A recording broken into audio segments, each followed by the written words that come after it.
Good morning, and thank you for joining today's congressional briefing on sustainable forest management. We're wishing everyone a happy start to April at the International Conservation Caucus Foundation. This month will bring a lot of activity on energy and the environment, and we look forward to navigating this with you at ICCF. I'm Chrissy Harbin. I'm our Capitol Hill Program Director. ICCF Group serves as the secretariat to bipartisan International Conservation Caucus and Oceans Caucus in the U.S. Senate and the U.S. House of Representatives. We also provide support to the leadership of the Senate Climate Solutions Caucus. In addition, we support 23 parliamentary conservation caucuses globally. To learn more, please go to our website, internationalconservation.org. Our conversation today is part of ICCF Group's Energies and Forests program, through which we convene leaders and key stakeholders to advance constructive, bipartisan policy solutions that support the environment. But before we get started with our regular program, we have a special announcement. ICCF partnered on a new educational resource developed for our Capitol Hill audience, the Climate Policy Menu. Please check it out at climatepolicymenu.org. The Climate Policy Menu is a tool to help decision makers make sense of the complex universe of policy solutions that can be used to reduce our carbon emissions, increase resilience in the face of climate change, and protect U.S. competitiveness and leadership. The menu is a coalition effort with many contributors, and ICCF is proud to be a part of this important work. We're hoping to regularly update and improve the menu, so as you use this website, we'd love to get your feedback, questions, and suggestions. Let us know how to improve it, things that you would like to see. We're happy to be ongoing resources to you. Back to our regularly scheduled program on sustainable forest management. Innovative energy technologies are critical in reducing emissions and combating climate change. But in the years that it will take to develop and deploy these important new technologies, we would be remiss to overlook a natural solution that captures carbon and is working right now at scale: forests. And that's what we're going to explore today. We're going to talk about how we can keep forests and keep them healthy and regenerating. We'll talk about the politics of forests and the growing interest among Republicans and Democrats to work together on this important issue.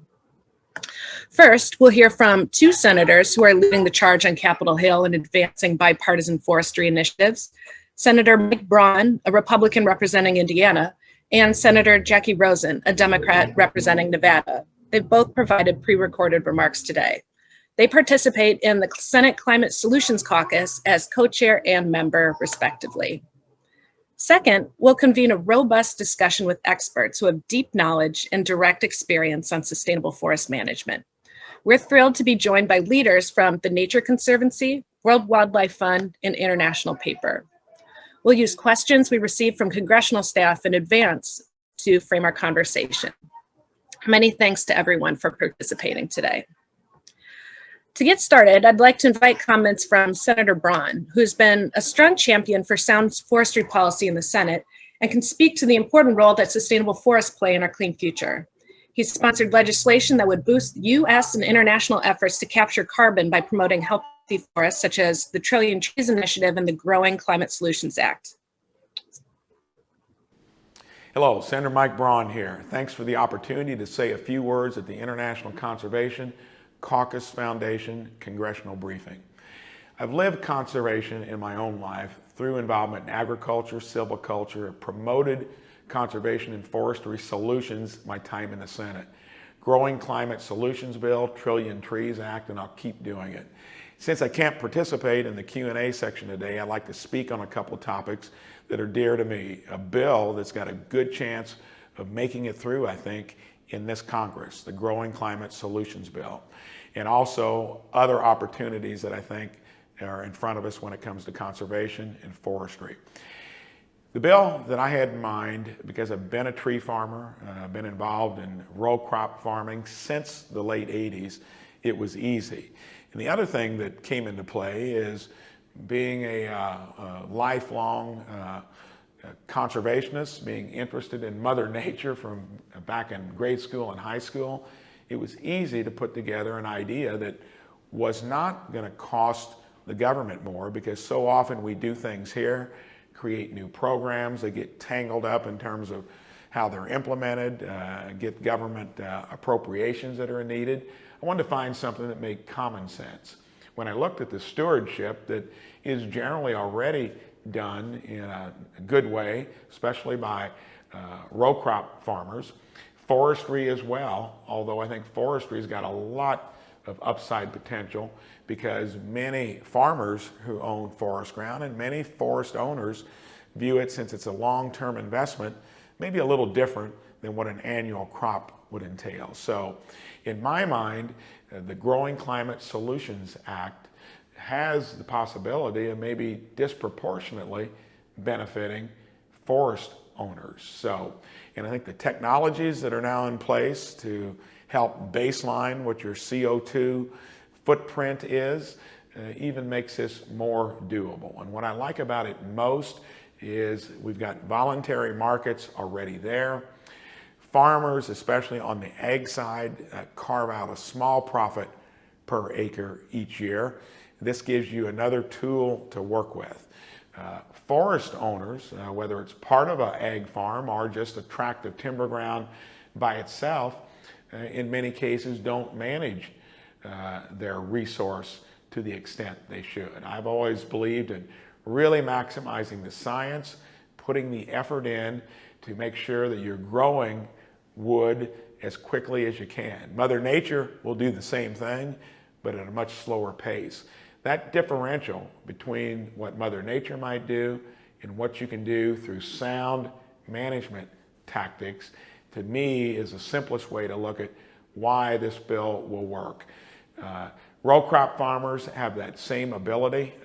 They've got technology that's maybe a little more advanced because of the fact that it's an annual crop. But forest owners, I think, benefit equally here. Broad array of people interested in this, from almost any farm organization, American Farm Bureau, on the tree side of it, almost all of the national organizations are behind it as well. So could be for an issue that has now risen nearly to the level of the high cost of health care, which I've weighed in a lot on. A lot different. Here, there are a lot of people trying to craft solutions. On the other side, when it comes to healthcare, the industry is mostly digging in to preserve the status quo.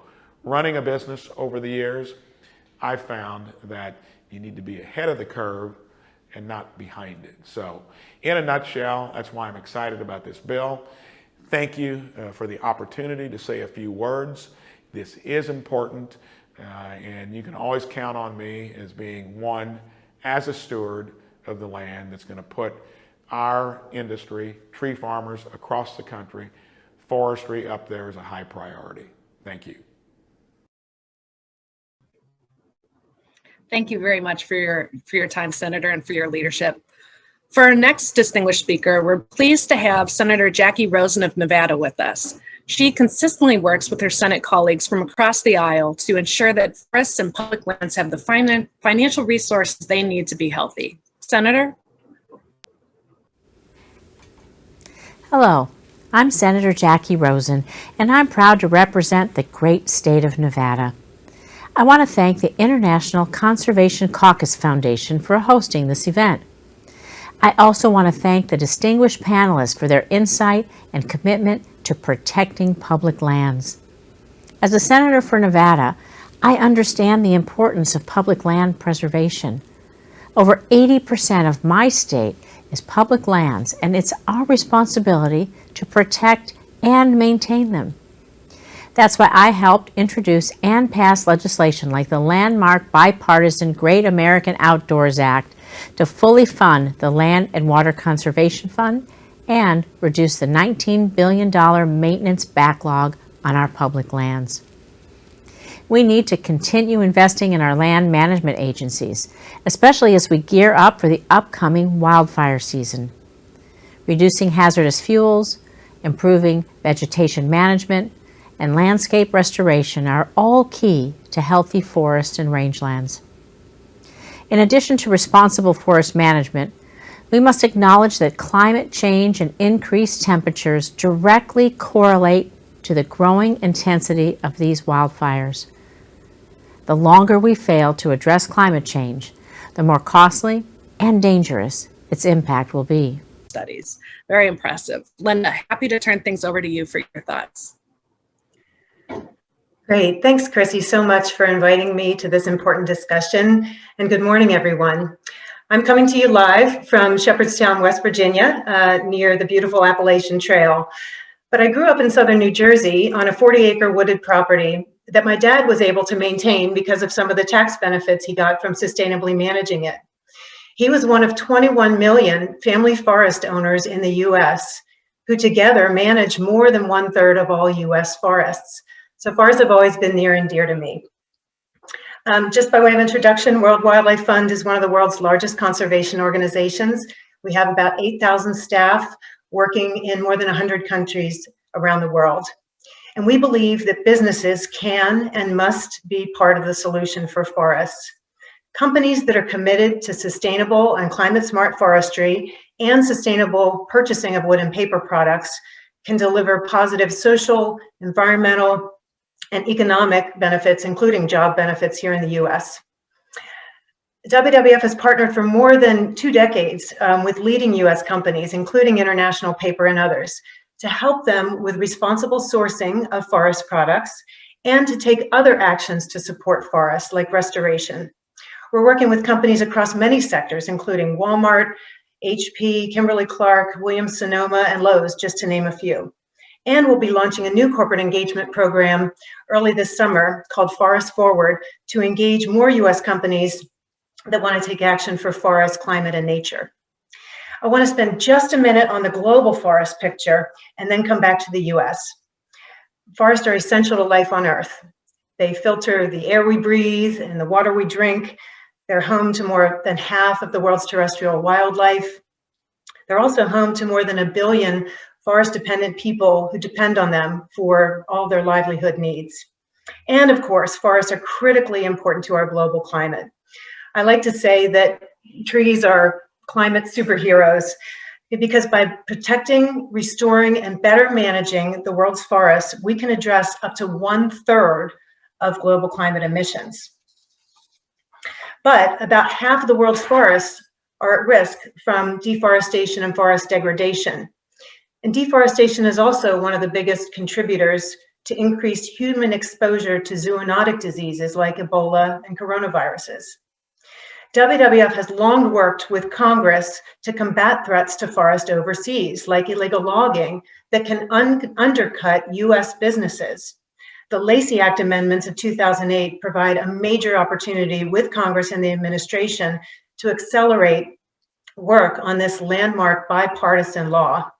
We're also supporting policies, legislation, and funding to end deforestation, including through preventing the import of commodities produced on illegally deforested lands outside of the U.S.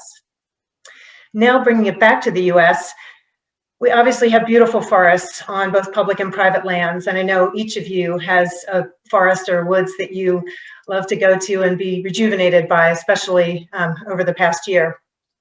But many of our U.S. forests are under threat from fragmentation, invasive pests, climate change, and unsustainable harvesting. The good news is that forests around the world, including here in the U.S., are very resilient.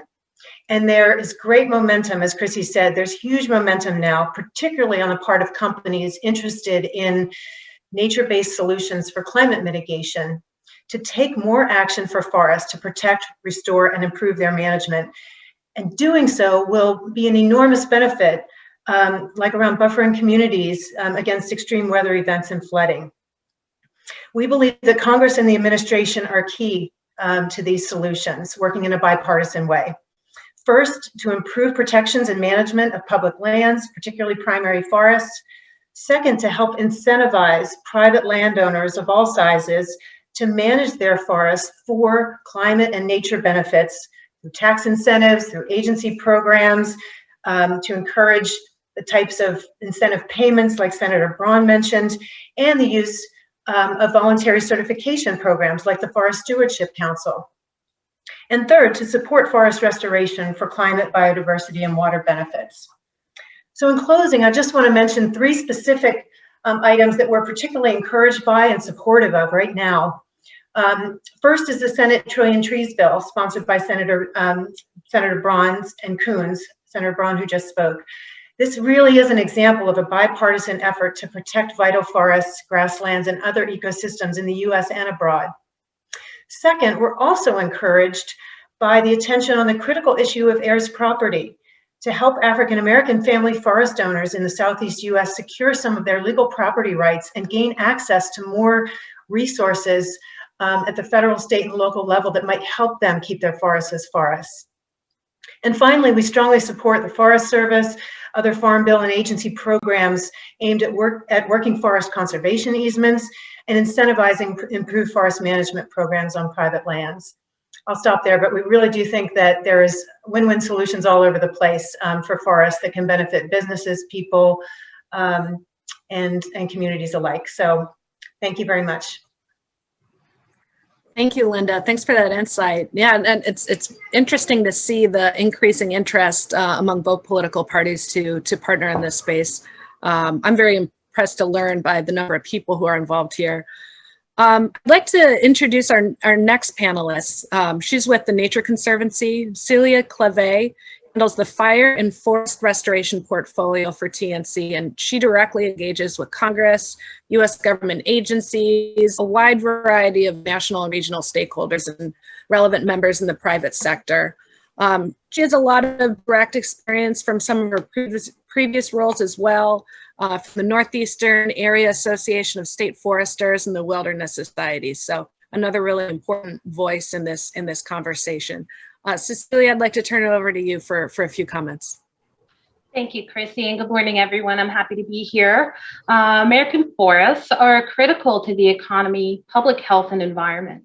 However, as climate change exacerbates threats such as megafires, pests, and drought, forests are increasingly becoming more decimated and in need of restoration. But forests are in a unique position of being both impacted by climate and also being part of the solution to climate. The Nature Conservancy is a global conservation organization. We work around the world to protect ecologically important lands and water for people and nature. Our mission is to conserve the lands and water on which all life depends. We use a collaborative approach to engage local communities, governments, the private sector, and other partners. We also own forest lands on which we practice ecological and resilience restoration. And we work with federal and non-federal partners in proactive science-based restoration of our public forests. There are three main areas for capturing the full climate potential of forests while addressing important management opportunities. First is protecting existing stocks of carbon, particularly large stocks in public forests. The second is maintaining or enhancing the ability of forests to continue to increase storage through improved forest management, reforestation, avoided conversion, and reduce loss from pests and pathogens. And then the third is reducing emissions from major catastrophic wildfires by increasing the use of prescribed fire, resilience forestry to reduce risk, and community engagement and collaboration. Strong policies and investments in forest resilience will help protect forests and address climate while also benefiting biodiversity, water security, public safety, and rural economies. So back to the first one, protecting stocks occurs in efforts in support of in efforts like the Land and Water Conservation Fund and through the successful Great American Outdoors Act and through conservation programs at USDA. For maintaining or enhancing the forest's ability to increase carbon storage, we have ongoing efforts on public and private lands.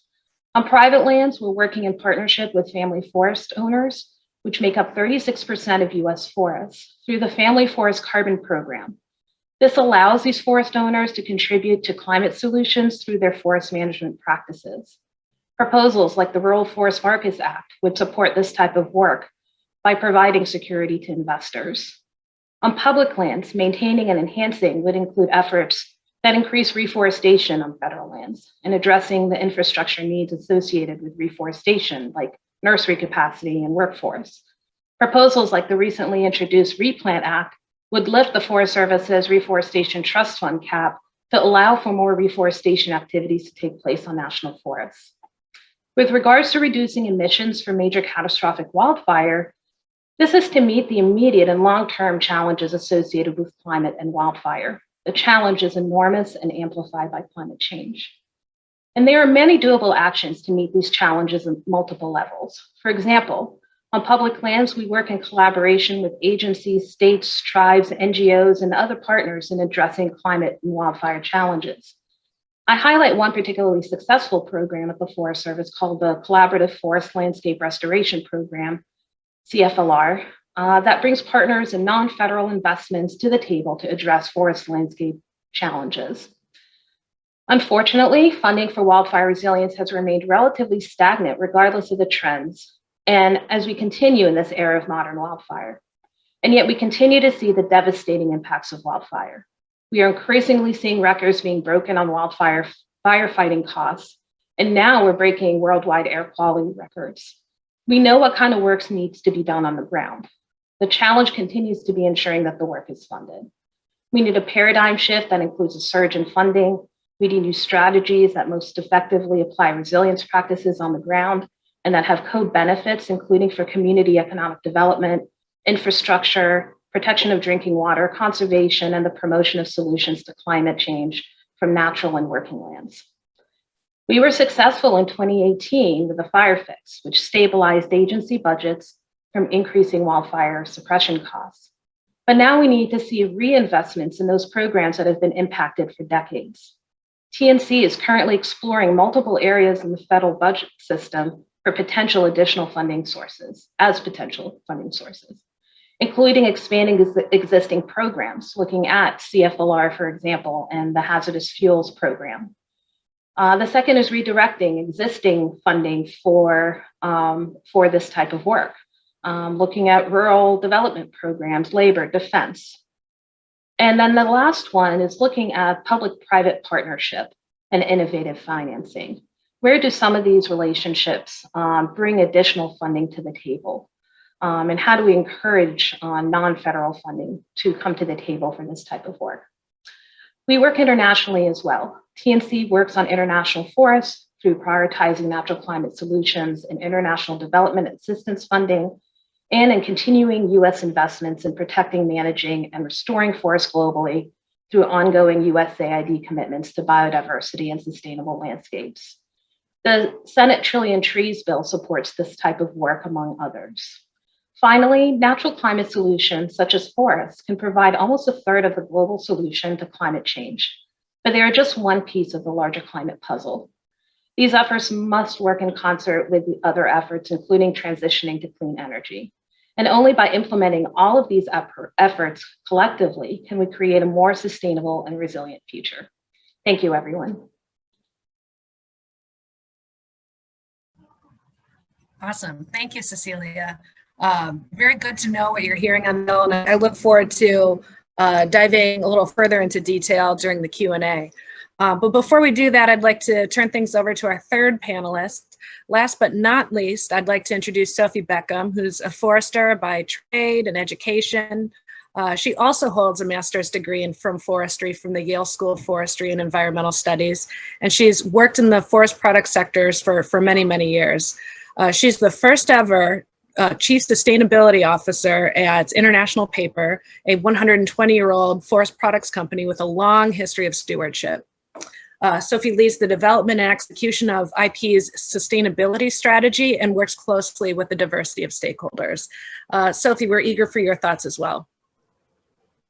Chrissy, thank you so much. I'm just so pleased to be here today, honored to be presenting, and really want to just recognize the comments of my predecessors on the panel. I think that potentially the having International Paper as one of the largest packaging, pulp, and paper companies in the world kind of take us home in the introduction. You might be expecting to hear something really different as the corporate entity on this panel, but I think what you're going to find is that there's tremendous overlap both in our priorities, in our way of thinking about the support that we need and that forests need going forward, and in really the pathways to solutions regarding natural climate solutions and forest stewardship. So as one of the largest fiber buyers in the world, our entire business model really depends on the sustainability of forests.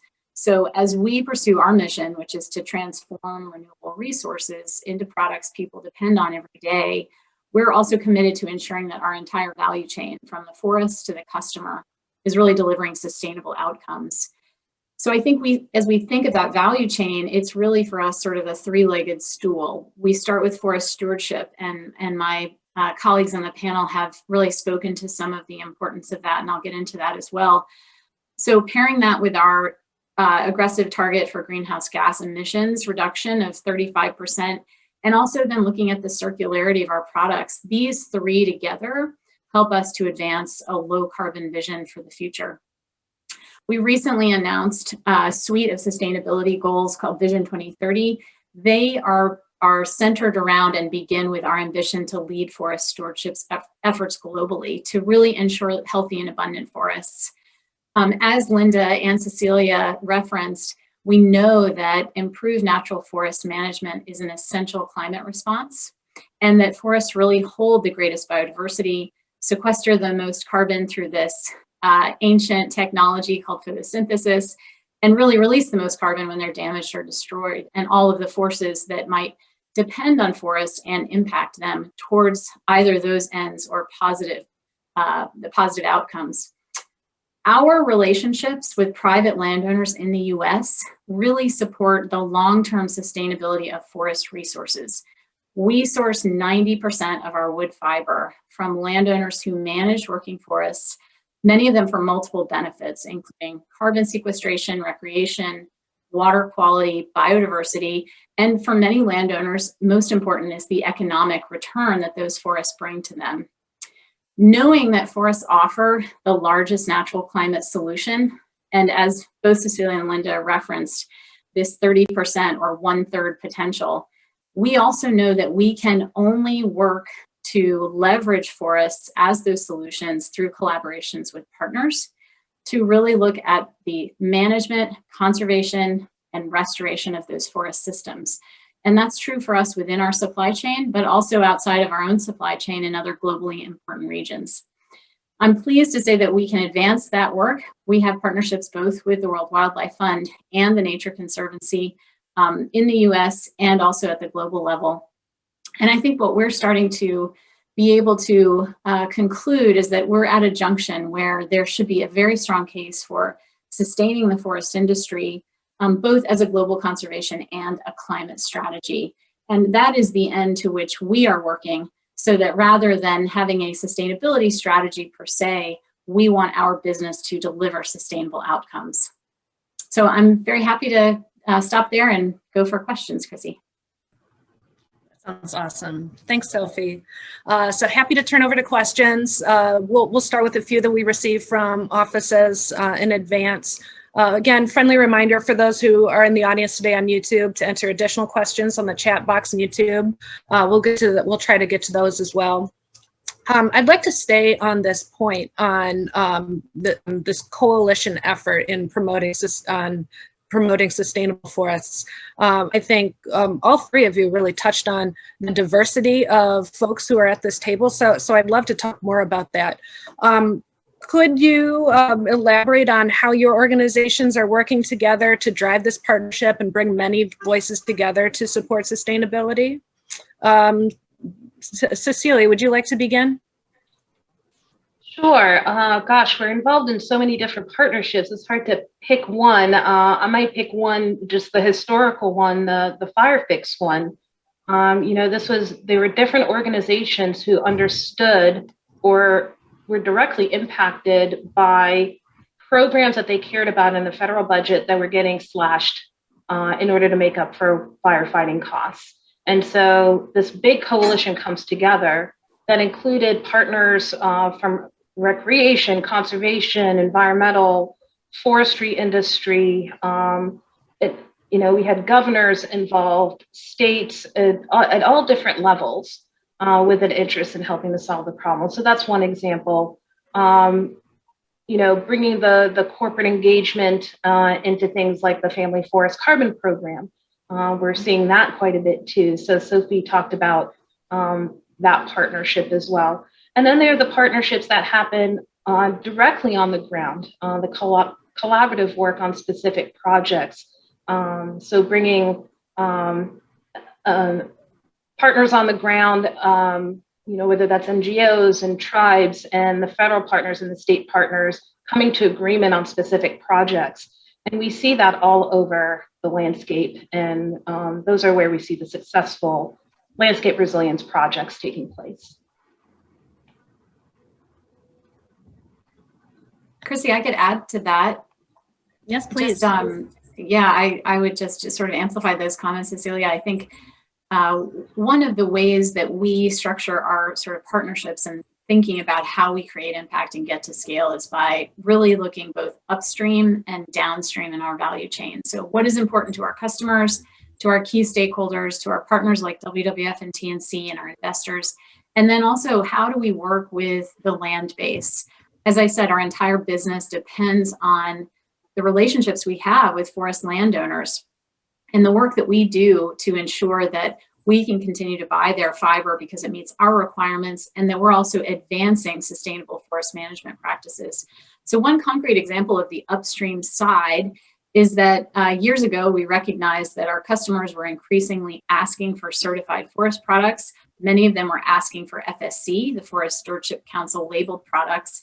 And what we realized when we went to talk to landowners about becoming certified to that standard is that many of them were reluctant to do so. They felt like there was a burden, administrative lift that they just could not really take on board. And so we decided to create our own FSC group. And what that means is that we have resources internally in our fiber supply organization who work with forest landowners to make sure they can meet the requirements of those FSC standards.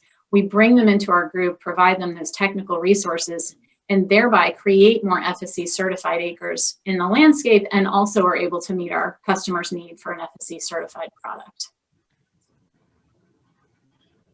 Excellent, thank you. It's interesting to me to see the strong leadership from the private sector on this important issue. And I want to dive a little bit further into best practices. Linda, I know that you have strong insight here based on your work at WWF. Could you share some detail before we move on to a different topic in this space on some of the good work that you see happening in the private sector?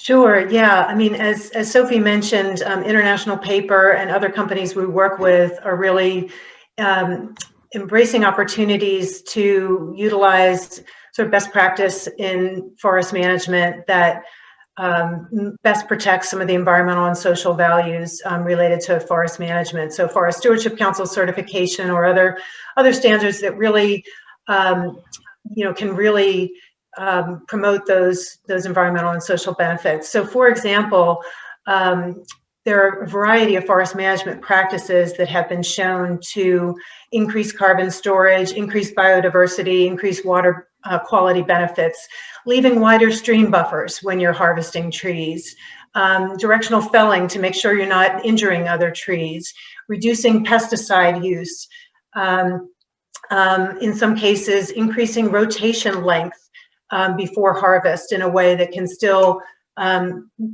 bring you significant return on investment, but also provide better carbon storage.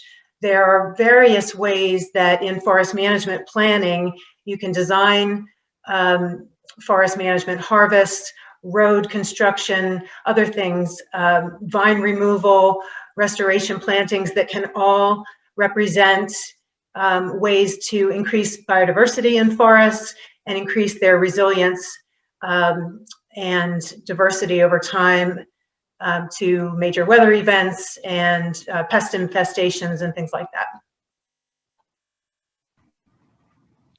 Thank you for that. We have about 10 minutes left in our conversation, and so I do want to move over to a different topic, which is learning a little bit more about your thoughts about the important initiatives that are happening on the Hill right now.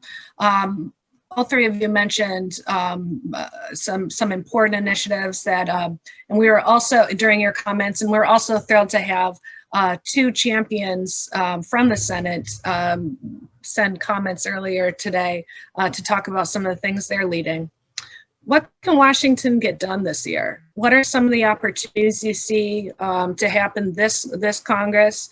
It's grateful to see that there's a lot of important initiatives, but just wondering what could be put in practice. Cecilia, I know you spent a lot of time working closely with offices. Would you like to take the first crack at this? Sure. Thanks, Chrissy. I would say one of the big opportunities, of course, I talked a lot about funding opportunities, and so we have the appropriations process that's underway. Identifying those programs that would have the most impact on natural climate solutions, the forest component of that, and supporting that wildfire risk reduction and resilience type of work. I mentioned one program, but there really are probably a couple dozen key programs of the Forest Service and Department of the Interior that could get us to, getting that landscape scale work to scale. And then a couple of bills that I mentioned in my talk. The Replant Act is one that was introduced recently. Would love to see more members co-sponsor that legislation and support it. I think there are opportunities for advancing that this year. And then, the Rural Forest Markets Act, which has not been introduced yet. We hope to see that in the next few weeks or month. It was introduced last year. And so those, I'll limit it to that. There are probably many others that I'm not mentioning here, but for the sake of time, I'll highlight those three efforts. Thank you. Well, we have some time for closing thoughts.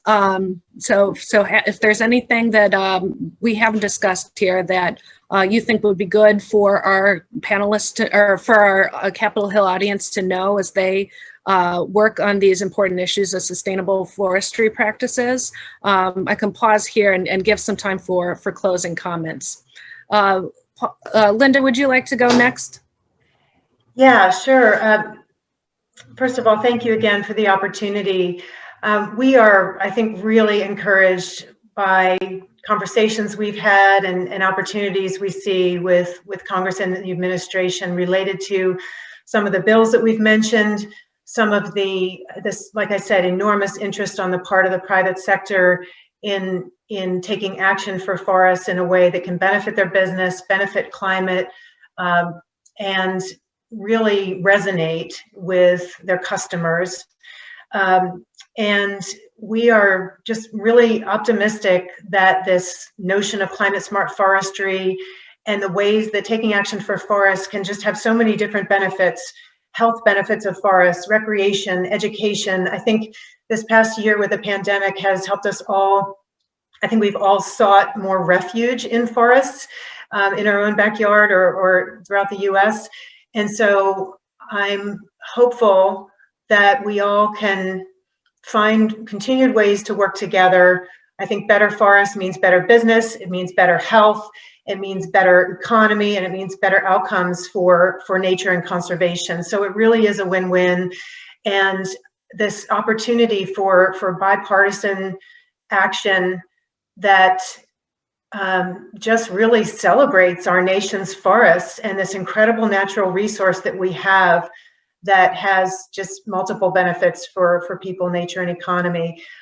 Just optimistic about ways to work together with companies and with Congress and the administration to find solutions and really to provide incentives wherever we can to keep forests as forests. Excellent. Thank you for that. Lots of good things happening in this space.